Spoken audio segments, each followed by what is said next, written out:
नमस्कार दोस्तों, चलिए जानते हैं मध्य प्रदेश के तमाम बड़ी खबरों को केवल 5 मिनट में। लेकिन उससे पहले आप ये वीडियो कहां से देख रहे हैं हमें कमेंट बॉक्स में जरूर बताएं। साथ ही वीडियो को लाइक करके चैनल को सब्सक्राइब जरूर कर दें।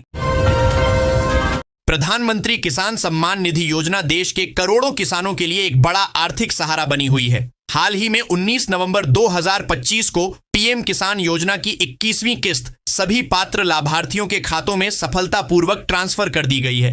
इसके बाद से ही किसान भाई अब 22वीं किस्त की तारीख को लेकर जानकारी खोज रहे हैं। भारत में पेट्रोल और डीजल की कीमतें आम आदमी के दैनिक जीवन और देश की अर्थव्यवस्था पर सीधा असर डालती हैं। परिवहन, कृषि और उद्योग जैसे सभी क्षेत्रों पर ईंधन के दामों का प्रभाव पड़ता है। यही वजह है कि लाखों लोग हर दिन पेट्रोल डीजल के नए रेट जानने के लिए उत्सुक रहते हैं। 15 दिसंबर 2025 को भी तेल कंपनियों ने सुबह 6 बजे पेट्रोल और डीजल के ताजा रेट जारी कर दिए हैं। मुख्यमंत्री डॉ मोहन यादव बुधवार को भोपाल के लाल परेड ग्राउंड में 11वें अंतर्राष्ट्रीय हर्बल वन मेले का शुभारंभ करेंगे। यह मेला 1 सप्ताह तक चलेगा, जिसमें वनोपज, संस्कृति और पर्यावरण संरक्षण से जुड़े कार्यक्रम होंगे। प्रधानमंत्री आवास योजना ग्रामीण भारत सरकार की एक बेहद महत्वपूर्ण योजना है, जिसका उद्देश्य गांवों में रहने वाले उन परिवारों को पक्का घर उपलब्ध कराना है जिनके पास आज भी खुद का सुरक्षित मकान नहीं है। इस योजना के तहत पात्र लाभार्थियों को घर निर्माण के लिए 1,20,000 से 1,30,000 तक की आर्थिक सहायता सीधे बैंक खाते में दी जाती है। यह राशि किस्तों में भेजी जाती है, जिससे परिवार धीरे धीरे अपने सपनों का घर तैयार कर सके। सबको मिला तोहफा, अब मात्र 475 रुपए में गैस सिलेंडर ऐसे मिलेगा जाने। एलपीजी गैस सिलेंडर की कीमतों में फिर एक बार कमी आई है, जिससे आम जनता को बड़ी राहत मिली है। महंगाई की मार झेल रही रसोई के खर्चों में यह कमी लोगों के चेहरे पर मुस्कान लेकर आई है। एलपीजी सिलेंडर हर घर की जरूरत है और इसकी कीमतों में उतार चढ़ाव 475 रुपए में गैस सिलेंडर ऐसे मिलेगा जाने। एलपीजी गैस सिलेंडर की कीमतों में फिर एक बार कमी आई है, जिससे आम जनता को बड़ी राहत मिली है। महंगाई की मार झेल रही रसोई के खर्चों में यह कमी लोगों के चेहरे पर मुस्कान लेकर आई है। एलपीजी सिलेंडर हर घर की जरूरत है और इसकी कीमतों में उतार चढ़ाव सीधे आम नागरिक के बजट को प्रभावित करता है। मप्र में सरकारी भर्तियों में लेटल तीफी से अभ्यर्थी परेशान हैं। परीक्षा होने के बाद परिणाम आने और फिर नियुक्ति होने में 2 साल से ज्यादा का समय लग रहा है। स्कूल शिक्षा विभाग की भर्तियों में सबसे ज्यादा परेशानी देखी जा रही है। उत्तरी पूर्वी दिशा से चलने वाली हवा ने इंदौर का मौसम बदल दिया है। पिछले कुछ दिनों से तापमान सामान्य से 5 से 6 डिग्री सेल्सियस कम दर्ज किया गया है। 6 से 16 दिसंबर के बीच न्यूनतम तापमान लगातार 10 डिग्री के नीचे बना हुआ है।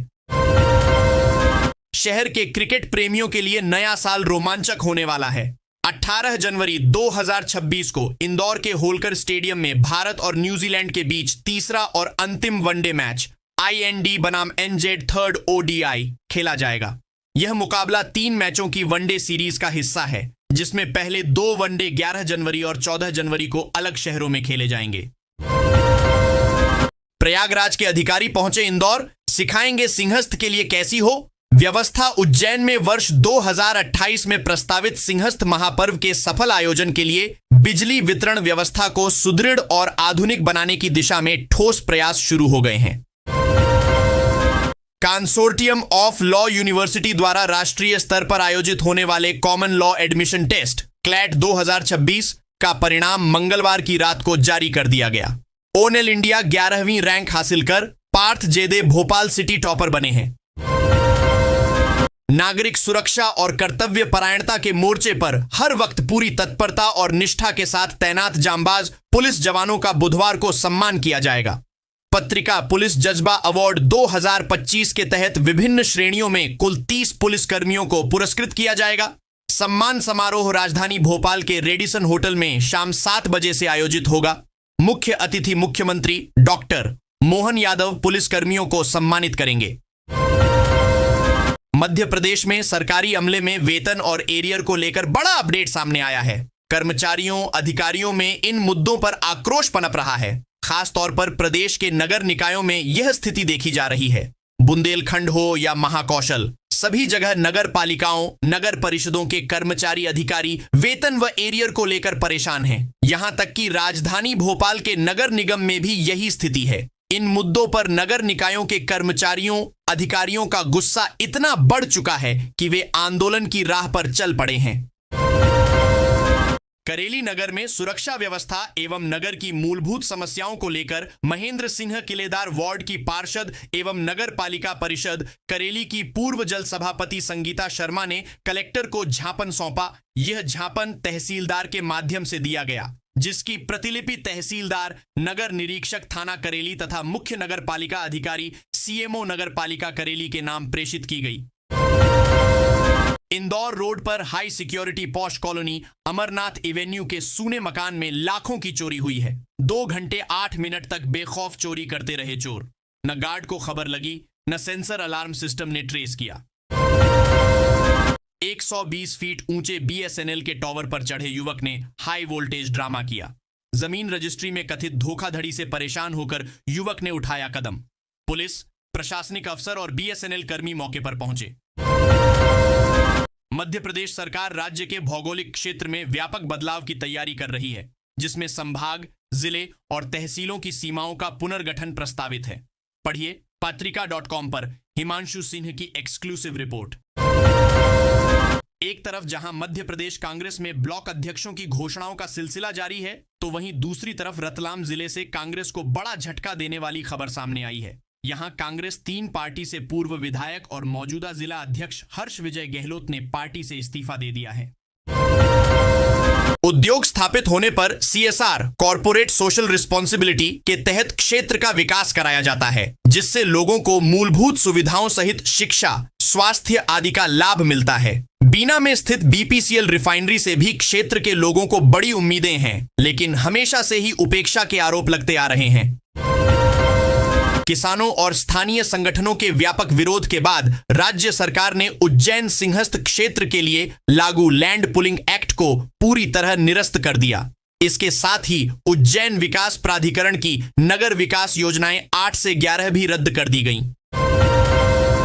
एलिवेटेड कॉरिडोर बनाने की मंजूरी कई बार मिली, जिसका भूमि पूजन 2 साल पहले मुख्यमंत्री मोहन यादव ने किया था। हालांकि पिछले साल ट्रैफिक कम बताकर इसे निरस्त कर दिया गया था। इसके बाद नगर निगम ने बीआरटीएस तोड़कर 7 छोटे ब्रिज बनाने की तैयारी शुरू की।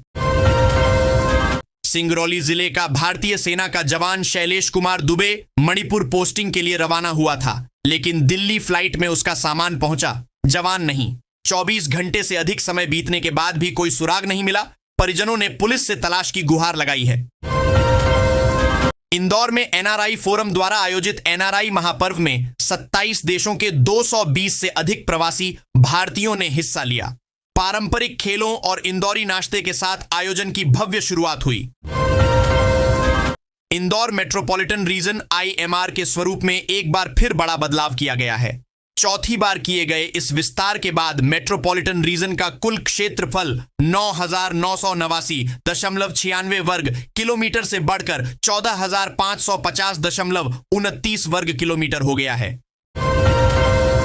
तड़के आयकर विभाग ने कार्रवाई करते हुए माइनिंग कारोबारी व जिला पंचायत उपाध्यक्ष अशोक विश्वकर्मा व उनके भाइयों के ठिकानों पर छापेमारी की है। विभाग की टीम ने एक साथ घर, कार्यालय और अन्य परिसरों पर दबिश दी। भोपाल, इंदौर और जबलपुर की टीम के 2 दर्जन से अधिक अधिकारी मौके पर पहुंचे, जिससे इलाके में हड़कंप मच गया। डिजिटल युग के लिए आमतौर पर 2 तरह की राय हैं। यह लोगों के लिए अच्छा और बुरा दोनों ही साबित हो सकता है। अगर आप मोबाइल और इंटरनेट का उपयोग दिन भर ऊटपटांग चीजें देखने में करते हैं, तो यह आपके लिए हानिकारक है। वहीं आप इसका उपयोग नई नई टेक्नोलॉजी को समझने में करते हैं, तो यह आपकी जिंदगी भी बचा सकती है। जी हां, ग्वालियर के सौरभ शर्मा ने अपनी जान एक स्मार्ट वॉच की मदद से बचा ली। यह सुनकर थोड़ा अजीब लग रहा होगा। आइए बताते हैं आपको पूरा माजरा। एक विद्यार्थी को ऑनलाइन क्लास पसंद नहीं आई। उसने कंपनी से अपना शुल्क वापस मांगा। इनकार करने पर मामला जिला उपभोक्ता आयोग पहुंचा था। उपभोक्ता आयोग ने एक महत्वपूर्ण फैसला सुनाते हुए ऑनलाइन कोचिंग कंपनी बायजूस को शुल्क की बकाया राशि उपभोक्ता को वापस करने का आदेश दिया है। वहीं कंपनी को मानसिक परेशानियों के लिए भी जिम्मेदार ठहराते हुए क्षतिपूर्ति का आदेश दिया है। रानी कमलापति स्टेशन से दिल्ली के हजरत निजामुद्दीन स्टेशन के बीच संचालित वंदे भारत ट्रेन बदलने जा रही है। 16 रैक के साथ संचालित हो रही यह ट्रेन अब 20 डब्बों के साथ चलेगी। इसकी वजह से इसमें 400 सीटों की क्षमता बढ़ जाएगी। नए रैक सोमवार मंगलवार की रात भोपाल पहुंच गए। इस नई रैक के साथ गाड़ी का संचालन जल्दी ही शुरू हो जाएगा। वंदे भारत एक्सप्रेस का 20 कोच वाला रैक मिसरोद स्टेशन पर खड़ा किया गया है। संचालन की तिथि तय होने के बाद इसे रानी कमलापति स्टेशन पर लाया जाएगा। मुख्यमंत्री मोहन यादव ने मंगलवार को मंत्रालय में मुख्यमंत्री जन कल्याण संबल 2.0 योजना के तहत प्रदेश के 55 जिलों के 7,227 संबल हितग्राहियों के बैंक खाते में सिंगल क्लिक से 160 करोड़ रुपए की अनुग्रह सहायता राशि अंतरित की। इस योजना के प्रारंभ वर्ष 2018 से लेकर अब तक 7.76 लाख प्रकरणों में 7,383 करोड़ रुपए की सहायता राशि जरूरतमंद हितग्राहियों को दी जा चुकी है। यात्रियों की सुविधा और बढ़ती यात्रा मांग को देखते हुए रेलवे द्वारा भोपाल मंडल होकर मचिलीपट्टनम अजमेर के बीच एक ट्रिप स्पेशल ट्रेन का संचालन किया जा रहा है। यह स्पेशल ट्रेन भोपाल मंडल के इटारसी और भोपाल स्टेशनों से होकर गुजरेगी, जिससे मध्य प्रदेश के यात्रियों को सीधा लाभ मिलेगा।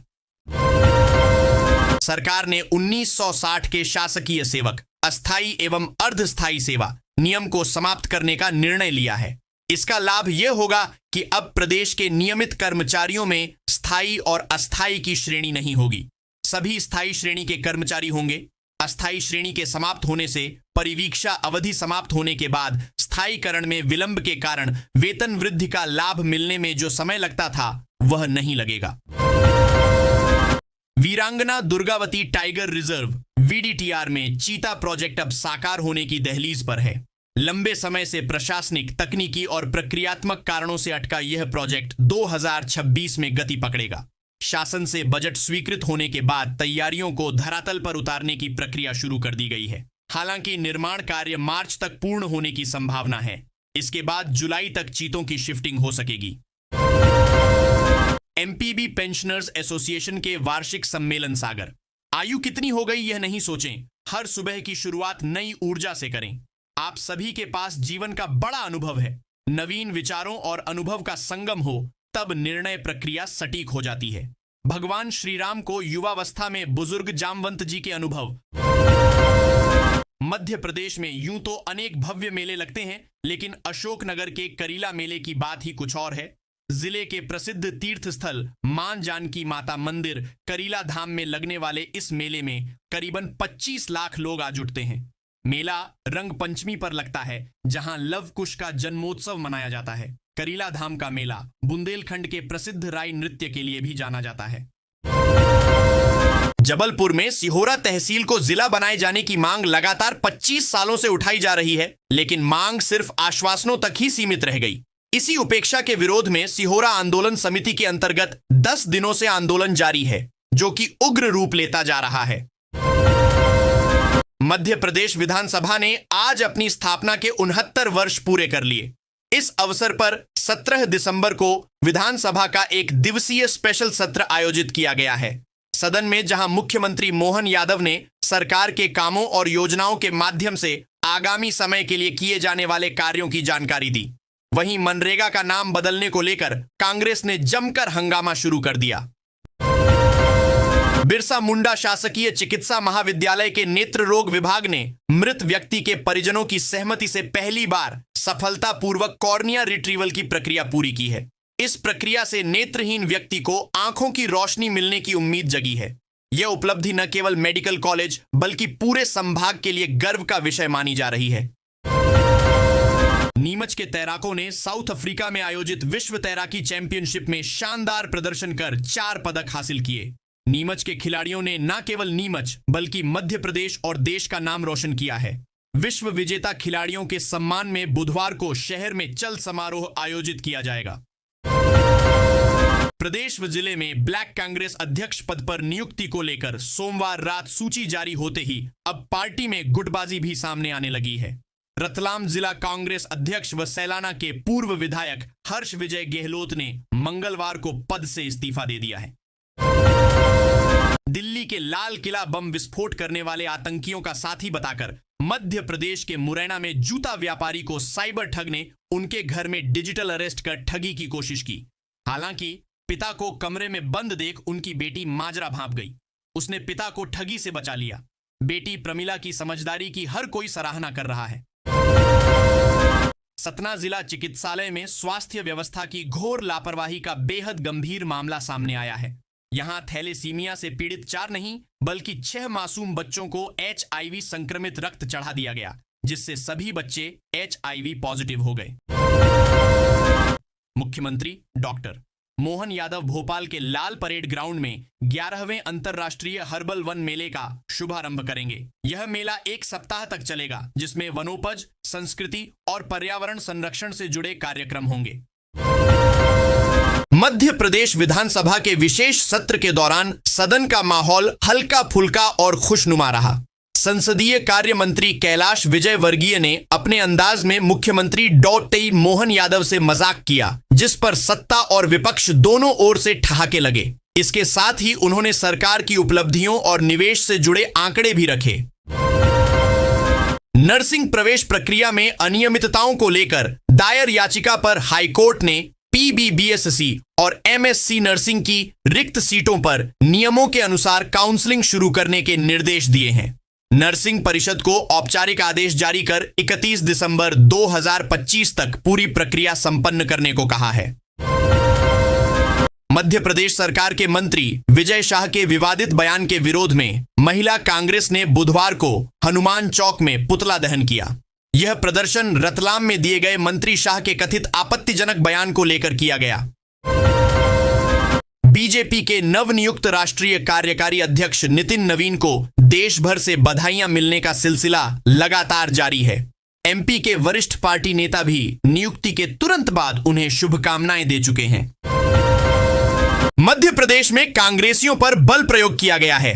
राजधानी भोपाल में बीजेपी कार्यालय का घेराव करने जा रहे कार्यकर्ताओं को पुलिस ने वाटर कैनन का इस्तेमाल कर खदेड़ा। कांग्रेस प्रदेशाध्यक्ष जीतू पटवारी को गिरफ्तार किया गया है। उन्हें जिस बस से ले जाया जा रहा था, कार्यकर्ता उसके आगे खाड़ी डीएचए हो गए। नेशनल हेराल्ड केस को लेकर वे कार्यकर्ताओं के साथ प्रदर्शन करते हुए बीजेपी कार्यालय का घेराव करने जा रहे थे। पार्टी कार्यकर्ताओं ने आरोप लगाया कि गांधी परिवार को इस केस में जबरन फंसाया गया है। केंद्रीय अन्वेषण ब्यूरो की टीम ने मिलिट्री इंजीनियर सर्विसेज MIS के अफसर को ट्रेन में 5 लाख रुपए कैश के साथ पकड़ा। अफसर का जबलपुर में निरीक्षण था, जिसके बाद वह लखनऊ ट्रेन से लौट रहा था। शहर में मौसम के तेवर फिर से बदल गए हैं। दिन के वक्त ठंड से थोड़ी राहत मिली है, लेकिन रात में मौसम का मिजाज अभी भी सर्द बना हुआ है। दिन का तापमान सामान्य हो सका है। तापमान गिरने के कारण सिंध से भाप उठने लगी है। मौसम में आ रहे परिवर्तन को लेकर कृषि विभाग का मानना है कि जिले में गेहूं की फसल पर इसका अच्छा असर होगा, लेकिन सब्जियों के लिए यह खतरनाक स्थिति हो सकती है। उन्होंने किसानों को एहतियात बरतने की सलाह दी है।